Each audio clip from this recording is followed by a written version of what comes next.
ಕರ್ತನೇ ಈ ಸಮಯದಲ್ಲಿ ಸ್ವಾಮಿ ಅಪ್ಪ, ನಿನ್ನ ವಾಕ್ಯಗಳನ್ನು ಧ್ಯಾನಿಸ್ತೇವೆ ರಾಜ. ಅಪ್ಪ, ನಿನ್ನ ಸೇವಕರ ಒಂದು ಜೀವನ ಚರಿತ್ರೆಯನ್ನು ಧ್ಯಾನಿಸುವಾಗ ಅಪ್ಪ ಕರ್ತನೇ ಸ್ವಾಮಿ, ನಿನ್ನ ಆತ್ಮದಿಂದಲೂ ನಿನ್ನ ಸತ್ಯದಿಂದಲೂ ತುಂಬಿಸಿ ನಡೆಸು. ಕೇಳುವಂಥ ಆತ್ಮಗಳನ್ನು ಕರ್ತನೆ ತೆರೆಯ ಮಾಡು. ಪ್ರಾರ್ಥನೆ ಪ್ರಭುಗಳು ಒಡೆಯನಾಗಿರುವಂಥ ಯೇಸು ಸಮಸ್ಯೆಯಲ್ಲಿ ಪ್ರಾರ್ಥಿಸಿ ಬೇಡಿಕೊಳ್ತೇವೆ ತಂದೆ, ಆಮೇಲೆ. ದೇವರ ಪರಿಶುದ್ಧವಾದ ನಮಗೆ ಸ್ತೋತ್ರ ಉಂಟಾಗಲಿ. ಮತ್ತು ಸೇರಿ ಬಂದಿರುವಂತಹ ಎಲ್ಲ ದೈವ ಸೇವಕರಿಗೂ ಮತ್ತು ಸಭೆ ಹಿರಿಯರಿಗೂ ಸಭೆಕರಿಗೂ ನನ್ನ ವಂದನೆಗಳನ್ನು ತಿಳಿಸುವಂತನಾಗಿದ್ದೇನೆ. ಇವತ್ತು ಮಿಷನರಿ ಸೇವಕರ ಒಂದು ಧ್ಯಾನವನ್ನು ನಾವು ಮಾಡುವಂಥ ಸಮಯದಲ್ಲಿ ಒಂದು ವಾಕ್ಯವನ್ನು ನಾವು ಧ್ಯಾನ ಮಾಡಿಕೊಳ್ಳೋಣ. ದೇವರ ವಾಕ್ಯದಲ್ಲಿ ಮಾರ್ಕನ ಬರೆದ ಸುವಾರ್ತೆ 7ನೇ ಅಧ್ಯಾಯ 14ನೇ ವಚನವನ್ನು ನಾವು ಓದಿಕೊಂಡು ಮುಂದಿನ ಭಾಗಕ್ಕೆ ನಾವು ಹೋಗೋಣ. ಆಮೇಲೆ ಯೇಸು ಜನರ ಗುಂಪನ್ನು ತಿರುಗಿ ಹತ್ತಿರಕ್ಕೆ ಕರೆದು ಅವರಿಗೆ, ಎಲ್ಲರೂ ಕಿವಿಗೊಟ್ಟು ನನ್ನ ಮಾತನ್ನು ಕೇಳಿರಿ, ತಿಳ್ಕೊಳ್ಳಿರಿ. ಹೊರಗಿನಿಂದ ಮನುಷ್ಯನೊಳಕ್ಕೆ ಹೋಗಿ ಅವನನ್ನು ಒಲೆ ಮಾಡುವಂಥದ್ದು ಒಂದು ಇಲ್ಲ. ಆದರೆ ಮನುಷ್ಯನೊಳಗಿನಿಂದ ಹೊರಡುವಂಥವುಗಳೇ ಮನುಷ್ಯನನ್ನು ಒಲೆ ಮಾಡುವಂಥವುಗಳಾಗಿವೆ ಎಂಬುದಾಗಿ. ಈ ಬೆಳಗಿನ ಜಾವದಲ್ಲಿ ದೇವರು ಈ ಮಾರ್ಕನ ಬರೆದ ಸುವಾರ್ತೆ 7ನೇ ಅಧ್ಯಾಯ 14ನೇ ವಚನವನ್ನು ನಮಗೆ ಧ್ಯಾನ ಮಾಡಲಿಕ್ಕಾಗುವಂತೆ ಸಹಾಯ ಮಾಡಿದ್ದಾರೆ. ಈ ವಚನವನ್ನು ಇಲ್ಲಿ ಮಿಷನರಿ ಆಗಿರುವಂಥ ಜಾನ್ ಎಲಿಟ್ ಎಂಬ ಇವರ ಹೆಸರು. ಇವರ ಜೀವನ ಒಂದು ಉದ್ದಕ್ಕೂ ಆಧಾರವಾಗಿಟ್ಟುಕೊಂಡಿರುವಂಥ ಈ ಒಂದು ವಚನವಾಗಿರುತ್ತದೆ. ಈ ವಚನದ ಆಧಾರದ ಮೇಲೆ ಅವರು ಸೇವೆಯನ್ನು ನಡೆಸಿದರೆಂಬುದಾಗಿ ನೋಡ್ತಾ ಇದ್ದೀವಿ. ಇವರು ಜಾನ್ ಎಲಿಟ್ ಅವರ ಒಂದು ಜೀವನ ಚರಿತ್ರೆಯನ್ನು ನಾವು ಧ್ಯಾನ ಮಾಡಿಕೊಳ್ಳೋಣ. ಇವರು 1604ರಲ್ಲಿ ಜನಿಸಿದವರು ಮತ್ತು 1690ರಲ್ಲಿ ಇವರು ನಿಧನರಾಗ್ತಾರೆ. ಹಾಗೆ ಇವರ ಒಂದು ಆರಂಭಿಕ ಜೀವನ ಚರಿತ್ರೆಯನ್ನು ನಾವು ಧ್ಯಾನ ಮಾಡುವಾಗ ಇವರು ಬಂದ್ಬಿಟ್ಟು 1604ರಲ್ಲಿ ಇಂಗ್ಲೆಂಡಿನ ಆರ್ಟ್ಫೋರ್ಡ್ ಸೈರನ್ ಏಡ್ಪೋರ್ನಲ್ಲಿ ಜನಿಸಿದರಂತೆ. ಇವರು ಹುಟ್ಟಿದಂಥ ಸ್ಥಳ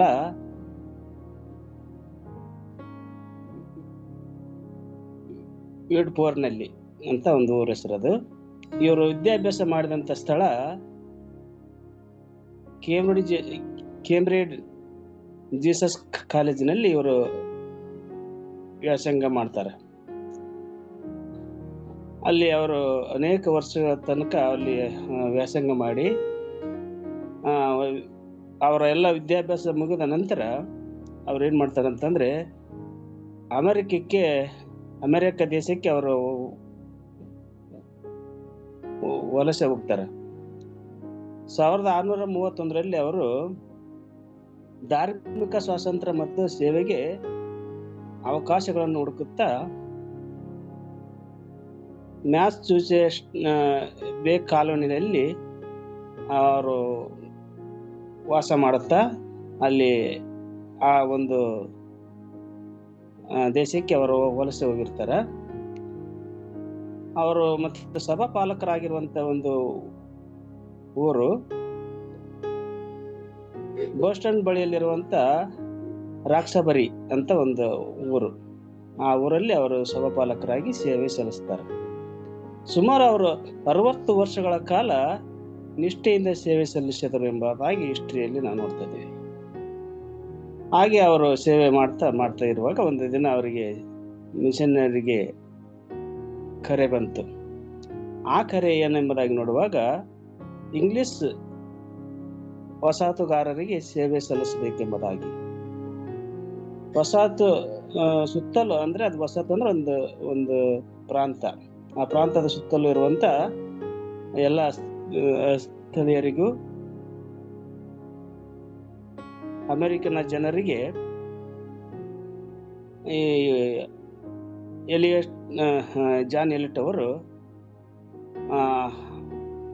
ಆಳವಾದ ಹೊರೆಯನ್ನು ಹೊತ್ತುಕೊಂಡು ಹೋಗ್ತಾ ಇದ್ದಾರೆ. ಅವರು ಸೇವೆ ಯಾವ ರೀತಿ ಮಾಡಿದ್ರಂತ ಸುವಾರ್ತೆ ಸಾರಿದ್ರು ಎಂಬುದಾಗಿ ನೋಡುವಾಗ, ಆ ಜನರ ಸ್ವಂತ ಭಾಷೆಯಲ್ಲೇ ಅವರಿಗೆ ಸುವಾರ್ತೆ ಸಾರಬೇಕೆಂಬುದಾಗಿ ಅವರ ಒಂದು ಉದ್ದೇಶ. ಅವರ ಸ್ವಂತ ಭಾಷೆಯನ್ನು ಇವರು ಸ್ವತಃ ಕಲಿತುಕೊಂಡು ಅವರ ಭಾಷೆಯಲ್ಲಿ ಇವರು ಸುವಾರ್ತೆ ಸಾರ್ತಿದ್ರು. ಇವರು ಒಂದು ದುಃಖ ಏನಾಗಿತ್ತಪ್ಪ ಅಂದಾಗ ನೋಡುವಾಗ, ಸತ್ಯವೇದವು ಅನೇಕ ಮಾನವ ಕುಲಕ್ಕೆ ಬೇಕಾಗಿದೆ. ಅನೇಕ ಒಂದು ಜನರಿಗೆ ಇನ್ನೂ ಅವರವರ ಭಾಷೆಯಲ್ಲಿ ಸತ್ಯವೇದ ಸಿಕ್ಕಿಲ್ಲ ಎಂಬುದಾಗಿ ಇವರ ಒಂದು ದುಃಖ ಆಗಿತ್ತು. ಹಂಗಾಗಿ ಇವರು ಅವರ ಭಾಷೆಯನ್ನು ಕಲಿತುಕೊಂಡು ಅಲ್ಲಿ ಸೇವೆಯನ್ನು ಮುಂದುವರಿಸ್ತಾ ಇದ್ದಾರೆ.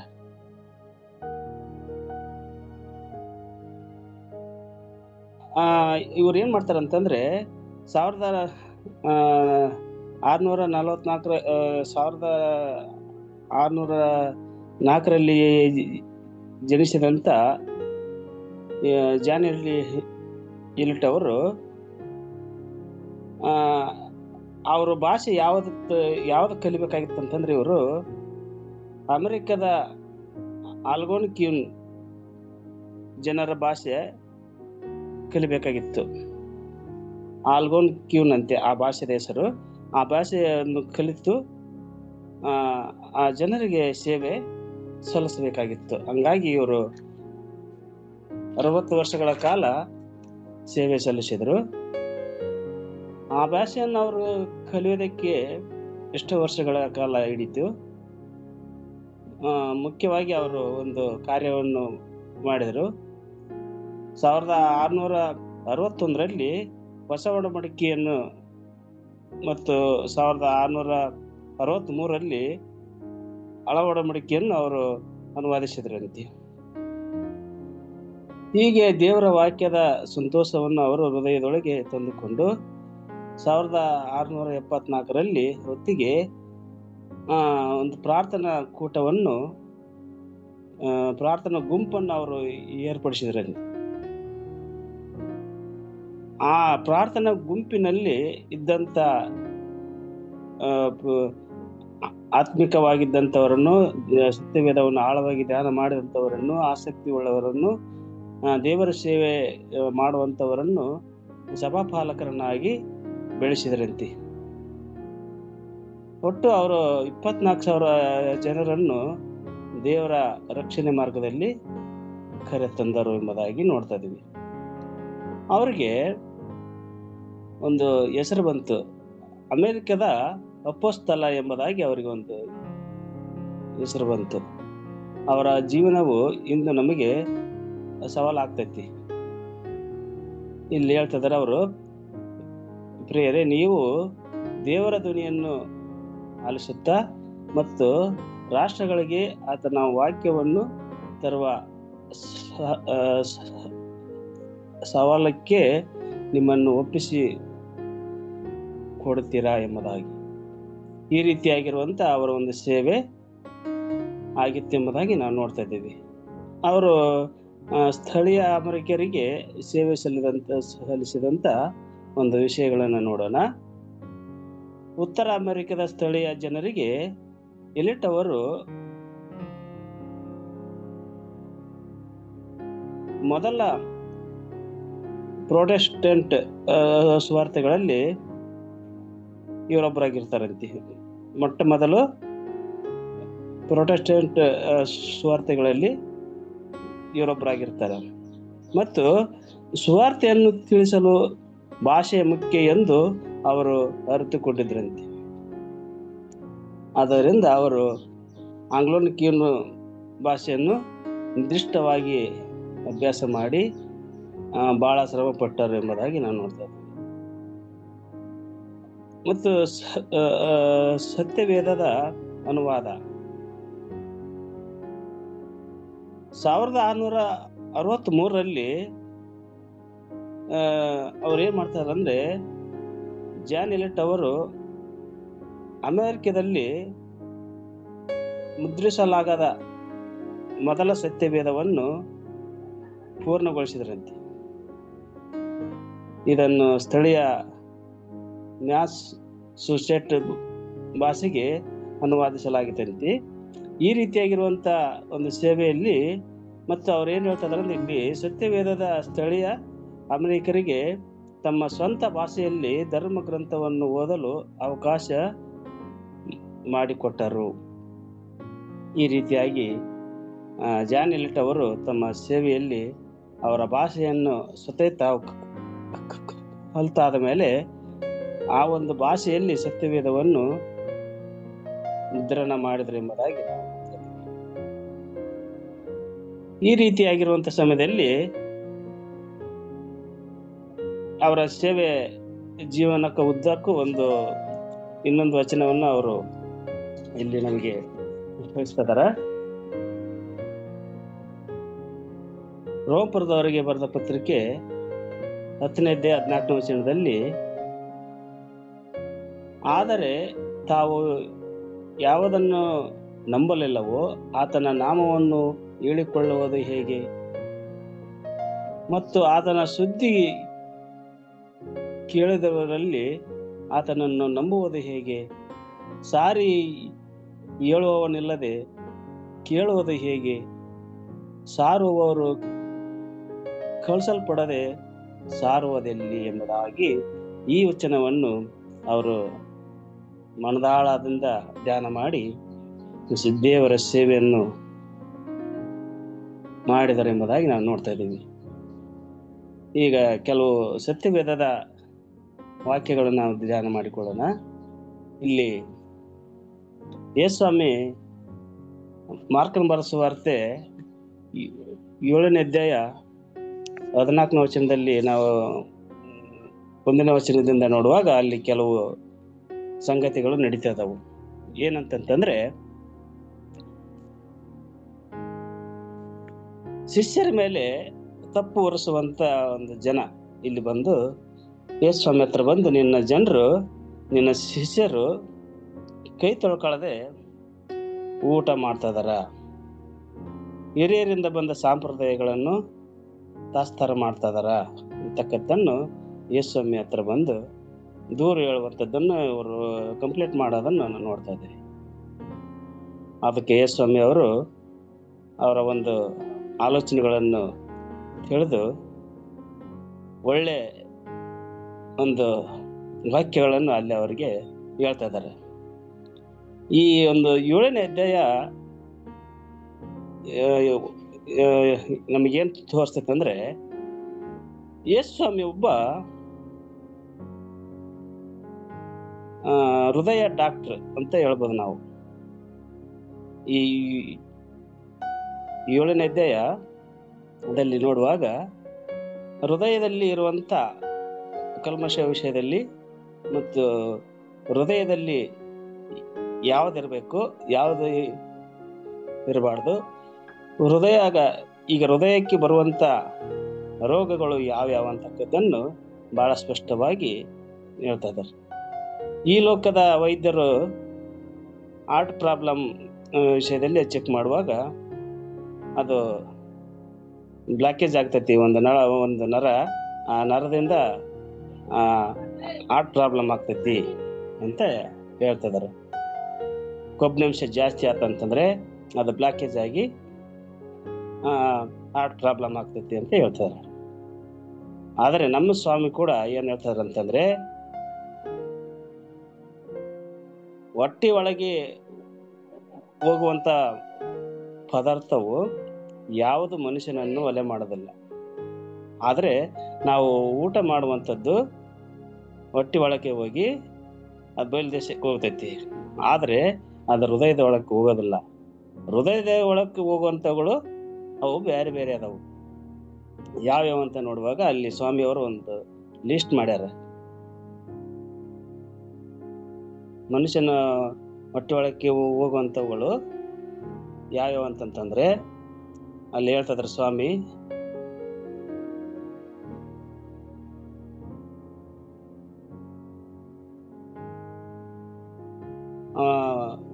ಸೂಳೆಗಾರಿಕೆ, ಕಳ್ಳತನ, ಕೊಲೆ, ಆಧಾರ, ದ್ರವ್ಯಾಶ, ಕೆಡುಕುತನ, ಮೋಸ, ಬಂಡುತನ, ಹೊಟ್ಟೆ ಕಿಚ್ಚು, ಬೈಗಳು, ಸೊಕ್ಕು, ಬುದ್ಧಿಗೇಡಿತನ ಇವೇ ಮೊದಲಾದವುಗಳು ಕೆಟ್ಟ ಆಲೋಚನೆಗಳು ಹೋಗ್ತಾವು ಅಂತ ಹೇಳ್ತಾರೆ. ಈ ಜನ ಇಲ್ಲಿ ಕೈ ತೊಳ್ಕೊಳ್ಳದೆ ನಿನ್ನ ಶಿಷ್ಯರು ಊಟ ಮಾಡ್ಯಾರಂತ ಆರೋಪ ಹೊರಿಸಿದಂಥವರು ಇವರಲ್ಲಿ ಇರುವಂತ ಆಲೋಚನೆಗಳನ್ನು ಎಸ್ ಸ್ವಾಮಿ ಬಯಲಿಗೆ ಹಾಕ್ತಿದ್ದಾರೆ. ನಿಮ್ಮ ಹೃದಯದಲ್ಲಿ ಇಷ್ಟು ಕಲ್ಮಶ ಇದೆ ಅಂತಕ್ಕದ್ದನ್ನು ಈ ರೀತಿಯಾಗಿ ಅವರು ನೋಡುವಾಗ ಅಲ್ಲಿ ಬಂದಿರುವಂತ ಪ್ರತಿಯೊಬ್ಬರು ಅವರ ಮಾತನ್ನು ಕೇಳಿ ಆಶ್ಚರ್ಯ ಪಡ್ತಾ ಇದ್ದಾರೆ. ನೋಡ್ತಾ ಇದೀವಿ, ಮನುಷ್ಯನ ಹೃದಯ ಯಾವ ಸಮಯದಲ್ಲಿ ಕೆಟ್ಟೋಯ್ತಪ್ಪ ಅಂತ ನೋಡುವಾಗ ಆದಿಕಾಂಡ 6ನೇ ಅಧ್ಯಾಯ 5ನೇ ವಚನದಲ್ಲಿ ನೋಡ್ತೀವಿ.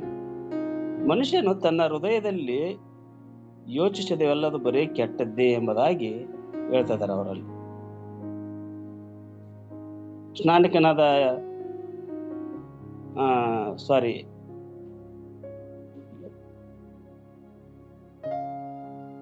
ಯೋಹಾನ 3ನೇ ಅಧ್ಯಾಯ 3ನೇ ವಚನದಲ್ಲಿ ನೋಡ್ತಾ ಇದೀವಿ, ಮನುಷ್ಯನು ಹೊಸದಾಗಿ ಹುಟ್ಟಬೇಕು ಅಂತ ಅವ್ರು ಹೇಳ್ತಾರೆ. ಈ ರೀತಿಯಾಗಿ ಮನುಷ್ಯನು ಹೊಸದಾಗಿ ಹುಟ್ಟದಿದ್ದರೆ ಮನುಷ್ಯನಲ್ಲಿರುವಂತ ಒಂದು ಹೃದಯದೊಳಗಿರುವಂತ ಕಾಯಿಲೆಗಳು ಅವು ಹಂಗೆ ಉಳ್ಕೊಂಡ್ಬಿಡ್ತಾವು. ಅವನ್ನು ಹೋಗಲಾಡ್ಸೋದಕ್ಕಾಗಿ ನಮ್ಮ ಯೇಸು ಸ್ವಾಮಿ ಅವರು ಪರಲೋಕದಿಂದ ಈ ಭೂಲೋಕಕ್ಕೆ ಬರ್ಬೇಕಾಯ್ತು. ಈ ರೀತಿಯಾಗಿರುವಾಗ ಅವರು ಅಲ್ಲಿ ಹೇಳ್ತಾ ಇದಾರ, ಕೆಲವು 8 ಕಾರ್ಯಗಳು ನಮ್ಮ ಹೃದಯದಲ್ಲಿ ಇರಬೇಕೆಂಬುದಾಗಿ. ಯಾವ್ಯಾವ ಅಂತ ಎಂಬುದಾಗಿ ನೋಡುವಾಗ ಫಿಲಿಪಿಯವರಿಗೆ 4ನೇ ಅಧ್ಯಾಯ 8ನೇ ವಚನದಲ್ಲಿ ನೋಡ್ತಾ ಇದೀವಿ, ಯಾವುದು ಶುದ್ಧವೋ, ಮಾನ್ಯವೋ, ನ್ಯಾಯವೋ, ಶುದ್ಧವೋ, ಯಾವುದು ಸತ್ಯವೋ, ಮಾನ್ಯವೋ, ನ್ಯಾಯವೋ, ಶುದ್ಧವೋ, ಪ್ರೀತಿಕರವೋ, ಮನೋಹರವೋ ಆಗಿದೆಯೋ, ಯಾವುದು ಸದ್ಗುಣವಾಗಿದೆಯೋ, ಯಾವುದು ಕೀರ್ತಿಗೆ ಯೋಗ್ಯವಾಗಿದೆಯೋ ಅವುಗಳನ್ನು ಲಕ್ಷ್ಯಕ್ಕೆ ತಂದುಕೊಳ್ಳಿರಿ. ಅಂದ್ರೆ ಮನಸ್ಸಿಗೆ ತಂದುಕೊಳ್ಳಿರಿ ಎಂಬುದಾಗಿ ಇಲ್ಲಿ ಸ್ವಾಮಿ ಅವರು ಅದೇ ಮಾತನ್ನು ಯೆಹೂದ್ಯರಿಗೆ ಮತ್ತು ಯಾಜಕರಿಗೆ ಹಿರಿಯರಿಗೆ ಹೇಳುವಂತ ಮಾತುಗಳಂದ್ರೆ ಅವ್ರನ್ನ ಹತ್ರಕ್ಕೆ ಕರೆದು ಅಷ್ಟು ಅವ್ರಿಗೆಲ್ಲ ರೀತಿಯಾದಂಥ ಅಲ್ಲಿ ವಾದಗಳನ್ನು ಮಾಡಿದ ನಂತರ 14ನೇ ವಚನದಲ್ಲಿ ಮಾರ್ಕನ ಬರೆಸುವಂತ 7ನೇ ಅಧ್ಯಾಯ 14ನೇ ವಚನದಲ್ಲಿ ತಿರುಗಿ ಜನರನ್ನ ಹತ್ರ ಕರೀತಾರ. ನಮ್ಮ ಯೇಸು ಮೇಲಿರುವಂತ ಪ್ರೀತಿ ಇದೆ. ಅವರು ಜನರನ್ನ ಅವರ ಒಂದು ಹೃದಯದಲ್ಲಿರುವಂತ ಪ್ರತಿಯೊಂದುಗಳನ್ನು ಬಲ್ಲವರಾಗಿರೋದ್ರಿಂದ ಆ ದೊಡ್ಡ ದೊಡ್ಡ ವ್ಯಕ್ತಿಗಳು ಆ ಒಂದು ಆ ಜನರ ಮಧ್ಯದಿಂದ ಹೊರಟು ಹೋಗಿರ್ಬೋದು. ಆದ್ರೆ ಅಲ್ಲಿರುವಂತ ಇನ್ನೂ ಜನರ ಗುಂಪುಗಳನ್ನು ಹತ್ತಿರಕ್ಕೆ ಕರೆದು ನನ್ನ ಕಡೆಗೆ ತಿರುಗಿಕೊಳ್ಳಿರಿ, ಕಿವಿಗೊಡಿರಿ, ನನ್ನ ಮಾತುಗಳನ್ನು ಕೇಳಿರಿ ಅಂತಕ್ಕದ್ದನ್ನು ಹೇಳ್ತಾ ಇದಾರೆ. ಈ ರೀತಿಯಾಗಿರುವಾಗ ಅವರು ಆ ಜನರ ಮನಸ್ಸನ್ನು ತಮ್ಮ ಕಡೆಗೆ ತಿರುಗಿಕೊಳ್ಳುವಂತೆ ಮಾಡಿ ಅಲ್ಲಿ ಕೆಲವು ವಾಕ್ಯಗಳನ್ನು ಅವ್ರಿಗೆ ಹೇಳ್ತಾ ಇದ್ದಾರೆ. ನೋಡಿ, ನಿಮ್ಮ ಹೃದಯದ ಒಳಕ್ಕೆ ಹೋಗುವಂಥದ್ದು ಅದು ನಿಮ್ಮನ್ನು ಒಲೆ ಮಾಡೋದಿಲ್ಲ. ನಿಮ್ಮ ಬಾಯಿ ಒಳಗಿಂದ ಬರುವಂಥದ್ದು ಏನೈತಲ್ಲ ಅದು ನಿಮ್ಮನ್ನ ಹೊಲಸು ಮಾಡ್ತೈತಿ ಅಂತಕ್ಕದ್ದನ್ನು ಅವ್ರಿಗೆ ಹೇಳ್ತಾ ಇದ್ದಾರೆ. ಈ ರೀತಿಯಾಗಿ ಅವರು ತಮ್ಮ ಜೀವನವನ್ನು ಸರಿಪಡಿಸಿಕೊಳ್ಳುವಂತ ರೀತಿಯಲ್ಲಿ ಯೇಸು ಸ್ವಾಮಿ ಅವರು ಹೇಳ್ತಾರ. ಇದೇ ರೀತಿಯಾಗಿ ನಮ್ಮ ಇಲ್ಲಿ ಜಾನ್ ಎಲಿಟಿ ಅವರು